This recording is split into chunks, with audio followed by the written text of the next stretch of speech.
সম্মানিত দর্শক, কিয়ামতের পর শয়তানের কি হবে, তার বিচার কিভাবে করা হবে, আল্লাহ তাআলা কি তাকেও ক্ষমা করে দিবেন, কে এই শয়তান, কি তার পরিচয়, এই সমস্ত প্রশ্নের উত্তর আজকের এই ভিডিওতে আমরা জানার চেষ্টা করব ইনশাআল্লাহ। শয়তানের সাথে হযরত মুসা আলাইহিস সালামের একবার সাক্ষাৎ হয়েছিল। সেই সাক্ষাতে শয়তান হযরত মুসা আলাইহিস সালামকে কি কথা বলেছিল।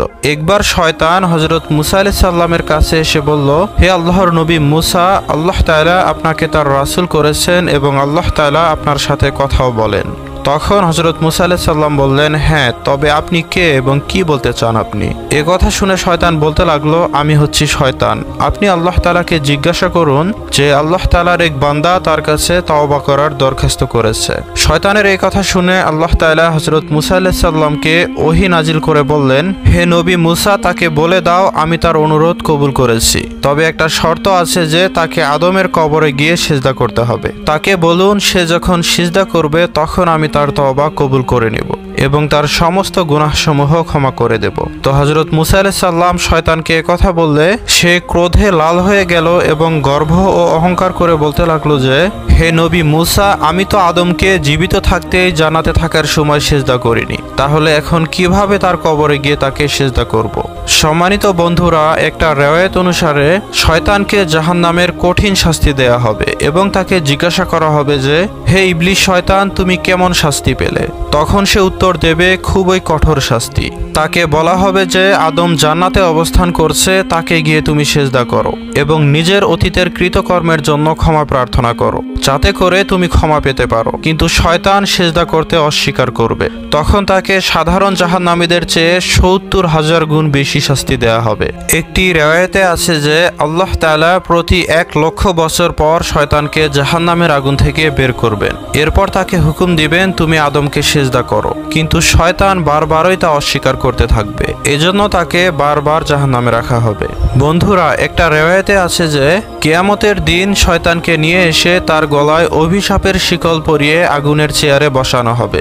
অতঃপর আল্লাহ তাআলা ফেরেশতাদেরকে এই নির্দেশ দিবেন যে তার চেয়ারকে জাহান্নামে ফেলে দিতে, কিন্তু ফেরেশতারা লাখো চেষ্টা করেও তা করতে পারবে না। অতঃপর হযরত জিবরিল আলাইহিস সালামকে ৮০,০০০ ফেরেশতাকে সাথে নিয়ে শয়তানকে জাহান্নামে ফেলে দিতে আদেশ করা হবে, কিন্তু তিনিও অসহায় হয়ে পড়বেন।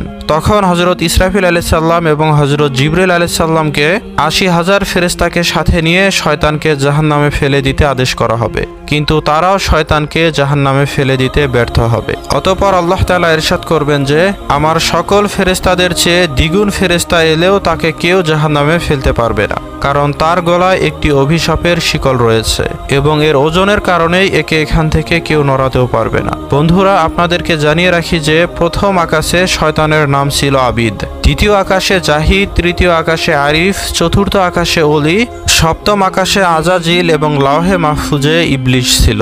শয়তান এক সময় আল্লাহ তাআলার খুবই পরহেজগার ও ইমানদার বান্দা ছিল। কে এই শয়তান এবং কি তার পরিচয়? শয়তানের নাম পূর্বে আজাজিল ছিল। শয়তান ছিল জিন জাতিদের মধ্য থেকে একজন। শয়তানের মা বাবা ছিল অনেক ধার্মিক এবং পরহেজগার জিন।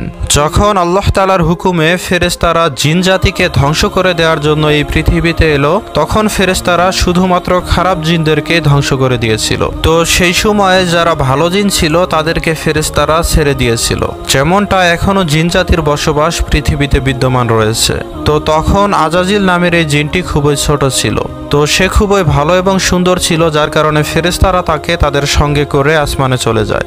অতঃপর আজাজিল জিন ফেরেশতাদের সাথে থাকতে শুরু করে এবং আস্তে আস্তে সে আল্লাহ তাআলার খুবই প্রিয় হতে শুরু করে। সে সর্বদাই আল্লাহ তাআলার ইবাদত বন্দেগীতে লিপ্ত থাকত।